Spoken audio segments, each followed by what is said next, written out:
Shalom, puji Tuhan. Kita masuk dalam ibadah online pada hari Minggu ini. Mari sebelum kita masuk ke firman Tuhan, kita siapkan hati kita berdoa. Tuhan Yesus, terima kasih untuk berkat-Mu pada hari ini. Kami menyediakan kehidupan kami, Tuhan, beberapa saat ke depan, khususnya untuk mendengarkan, untuk menerima kebenaran daripada firman-Mu. Tuhan, urapi, berkati setiap daripada kami yang mendengar. Biarlah firman-Mu itu boleh menjadi bagian yang penting dalam kehidupan kami. Bukan hanya kami untuk mengerti, tapi untuk kami boleh melakukan dalam kehidupan kami. Berkati kami, Tuhan. Urapi kami, Roh Kudus. Dalam nama Yesus kami mengucap syukur. Haleluya. Amin.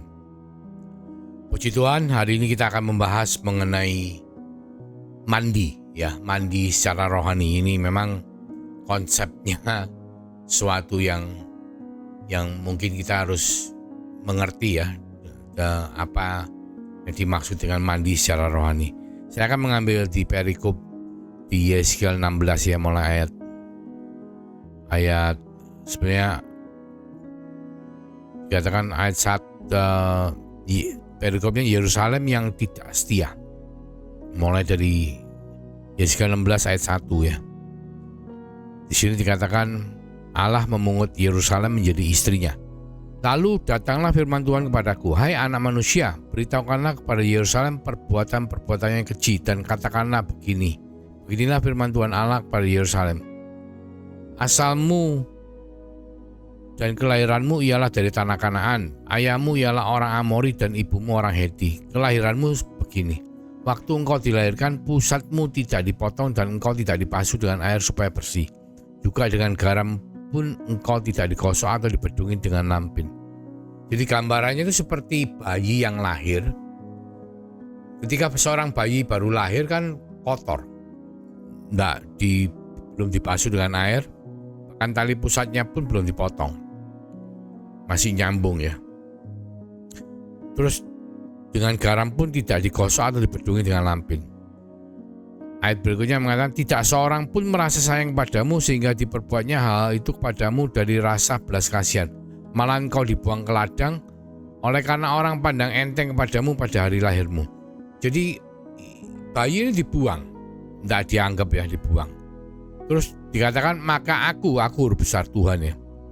Lalu dari situ dan kulihat engkau menendang-nendang dengan kakimu sambil berlumuran darah, dan aku berkata kepadamu dalam keadaan berlumuran darah itu, engkau harus hidup dan jadilah besar seperti tumbuh-tumbuhan di ladang. Engkau menjadi besar dan sudah cukup umur, bahkan sudah sampai pada masa mudamu. Maka aku lalu dari situ dan aku melihat engkau, sungguh engkau sudah sampai pada masa cinta birahi. Aku menghamparkan kainku padamu dan menutupi auratmu dengan sumpah aku mengadakan perjanjian dengan engkau. Demikianlah firman Tuhan Allah, dan dengan itu engkau aku punya. Aku membasuh engkau dengan air untuk membersihkan darahmu daripadamu, dan aku mengurapi engkau dengan minyak. Jadi ada proses, saudaraku ya. Dari bayi ini pertama dibuang, terus diambil karena Tuhan ingin supaya bayi ini menjadi besar. Israel harus menjadi besar, dan untuk itu diambil, dibersihkan, dibasuh dengan air, dibersihkan darahnya, dan diurapi dengan minyak. Nah setelah itu dikatakan, aku mengenakan pakaian berwarna-warna kepadamu dan memberikan engkau sandal-sandal dari kulit lumba-lumba dan tutup kepala dari lana halus dan selendang dari sutra. Dan aku menghiasi engkau dengan perhiasan-perhiasan dan mengenakan gelang pada tanganmu dan kalung pada lehermu. Dan aku mengenakan anting-anting pada hidungmu dan anting-anting pada telingamu dan mahkota kemuliaan di atas kepalamu. Dengan demikian kau menghias dirimu dengan emas dan perak, pakaianmu, lana halus dan sutra dan kain berwarna-warna. Makananmu ialah tepung yang terbaik, madu dan minyak, dan kau menjadi sangat cantik sehingga layak menjadi ratu. Dan namamu termasyhur di antara bangsa-bangsa karena kecantikanmu. Sebab sangat sempurna adanya oleh karena semarak perhiasanku yang kuberikan padamu. Demikianlah firman Tuhan Allah. Nah, ini sangat menarik. Jadi ternyata gambarannya adalah bahwa Tuhan itu jatuh cinta pada kita, pada Israel, pada kita umat pilihannya. Sehingga apa? Dia memilih kita yang tadinya dibuang itu dipilih oleh Tuhan Kita yang tadinya berlumuran darah, kita dibasuh dengan air, dibersihkan, dan sampai akhirnya kita diberikan jubah, pakaian, ya, dimandikan, bersihkan, kasih minyak, kasih jubah. Nah, ini semua merupakan satu perbuatan Tuhan kepada saudara dan saya yang kita harus mengerti dan apa maknanya dalam kehidupan kita. Kita kalau lihat di perumpamaan yang hilang, dikatakan anak bungsu waktu dia bertobat, dia kan murtad, durhaka sama orang tuanya. Dia lari bawa ambil duit warisannya, dihabisin, terus dia bertobat, dia kembali. Ketika dia bertobat, dia kembali, dia diampuni oleh bapaknya. Dia yang tadinya dibuang itu diampuni, diberikan jubah, ya, jubah, cincin dan sepatu, ya, gambarannya mirip, ya. Cuman kan prosesnya di situ kan tidak diceritakan mengenai bagaimana kalau bayi kotor ini harus dimandikan dulu. Demikian pula kalau kita tahu anak bungsu ini kan sebelum dia pulang bertobat, dia kerja di kandang babi. Kandang babi kan gambaran dari sesuatu yang najis, sesuatu yang kotor. Nah, ketika dia balik, bajunya compang-camping, pakaiannya rusak, ya, badannya pun pasti bau najis, bau babi, kotor lah istilahnya. Nah, di perikop di Yeskiel 16 ini diceritakan itu seperti yang kotor itu dibasuh dengan air, yang berdarah-darah itu dibasuh, dibersihkan, dimandikan dengan air. Ya, jadi memang sebelum kita mengenakan jubah baru ini seharusnya semestinya kita harus dibasuh dulu dengan air. Nah, apa artinya itu? Kita kalau lihat di Yohanes 13, ya, ketika Tuhan Yesus membasuh kaki murid-muridnya itu, Tuhan kan ngomong,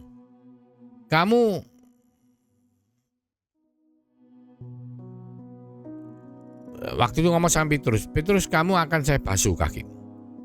Terus Petrus ngomong, engkau tidak akan membasuh kakiku sampai selama-lamanya. Terus Yesus ngomong, jikalau aku tidak membasuh engkau tidak mendapat bagian dalam aku. Wah, tahu gitu langsung Petrus ngomong, oh ya, kalau gitu jangan kakiku Tuhan, seluruh badanku juga Tuhan basuh supaya bisa ikut ambil bagian, ya. Kenapa itu penting? Karena beberapa poin, ya. Poin pertama, saya tekankan pada waktu di Kejadian 3 itu kan ketika ular ini dikutuk oleh Tuhan karena dia akan menipu si wanita, ya, untuk makan buah pengetahuan baik dan buruk, sehingga wanita jatuh ke dalam dosa. Adam juga jatuh ke dalam dosa. Dan dikatakan, ular, engkau akan kukutuk merayap dengan perutmu, dan debu dan tanahlah akan menjadi makananmu. Jadi ular ini makan debu dan tanah. Apa artinya makan debu dan tanah?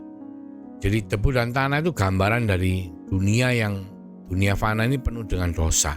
Dimana kalau kita ini berjalan, orang pada zaman Israel itu kalau berjalan di jalanan, padang gurun, di jalanan itu kan berdebu sama tanah, kakinya pasti kotor, sehingga mereka punya budaya kalau mau masuk ke rumah mereka membasuh kaki mereka supaya apa? Supaya tidak berdebu dan bertanah. Tapi kalau mereka tidak membasuh, kaki mereka pasti berdebu dan tanah.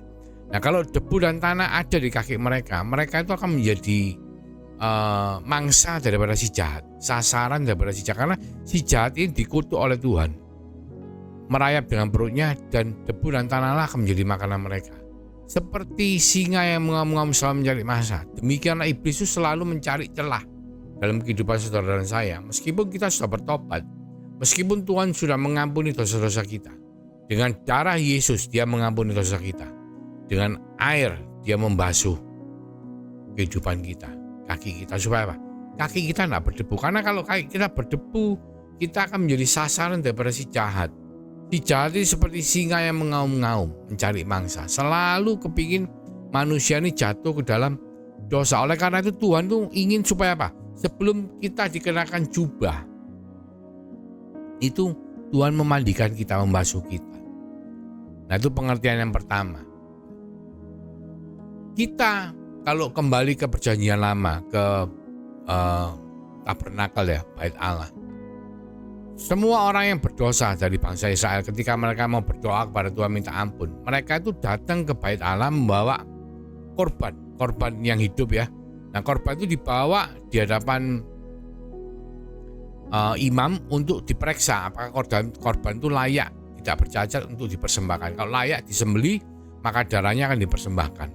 Nah, imam sebelum dia boleh membawa korban persembahan itu masuk ke dalam, dia harus membasuh kaki dan tangannya dengan air yang ada di bejana pembasuhan di depan. Setelah itu dia baru boleh pakai jubah imam dan membawa korban sembelihan itu untuk masuk dipersembahkan kepada Tuhan. Jadi urut-urutannya adalah ada proses yang tidak bisa dilewati, yaitu apa? Kita harus, kalau bahasa saudara kita itu wudu, cuci tangan, cuci kaki, pakai air membasuh tangan dan kaki kita supaya kita layak untuk mengenakan jubah.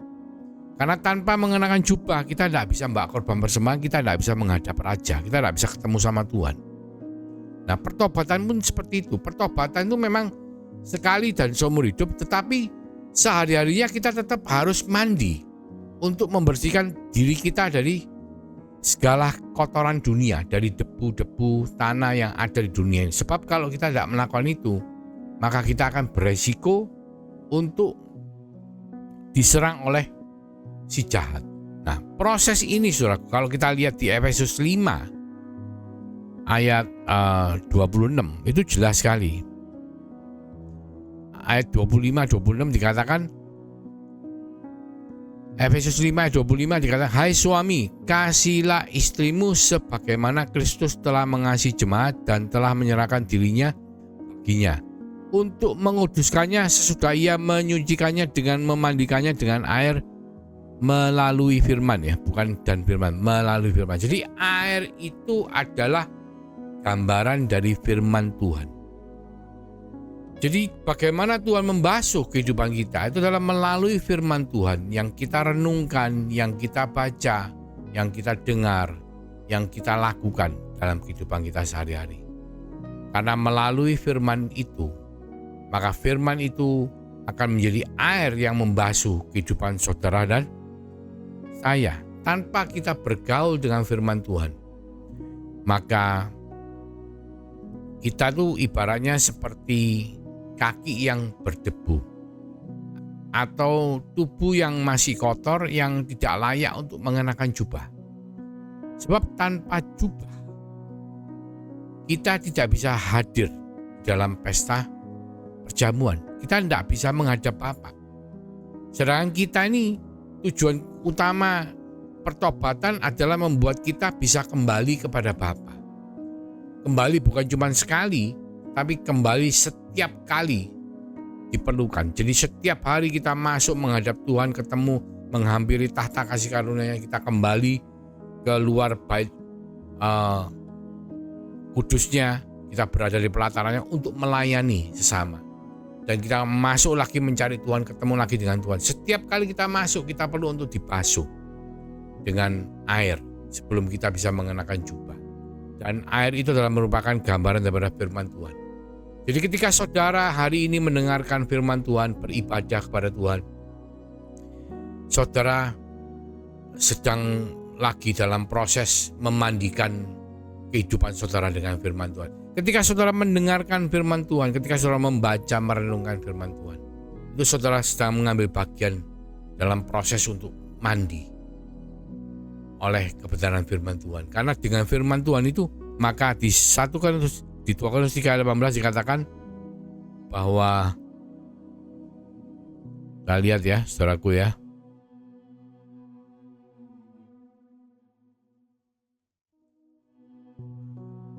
dan kita semua mencerminkan kemuliaan Tuhan dengan muka yang tidak berselubung, dan karena kemuliaan itu datangnya dari Tuhan yang adalah Roh, maka kita diubah menjadi serupa dengan gambarnya dalam kemuliaan yang semakin besar. Jadi kuasa Roh Kudus yang ada dalam kehidupan kita akan mengurapi kita, mengubahkan kita, mentransformasi kita. Dengan firman Tuhan yang kita baca, kita renungkan, kita lakukan dalam kehidupan kita setiap hari, maka Roh Kudus akan membuat kita makin hari makin menyerupai seperti Kristus, akan membasuh kehidupan saudara dan saya menjadi seperti yang Tuhan mau. Tuhan memberikan kita banyak hal ya, dari sepatu, sandal, tutup kepala, lenan halus, jubah, untuk kita bisa layak untuk menjadi calon mempelai Kristus. Perlukah kita mandi? Yes. Apakah mandi seminggu sekali? No. Mandi adalah sesuatu ritual yang kita lakukan setiap hari. Bahkan dikatakan setiap saat ketika kita mendengar firman Tuhan.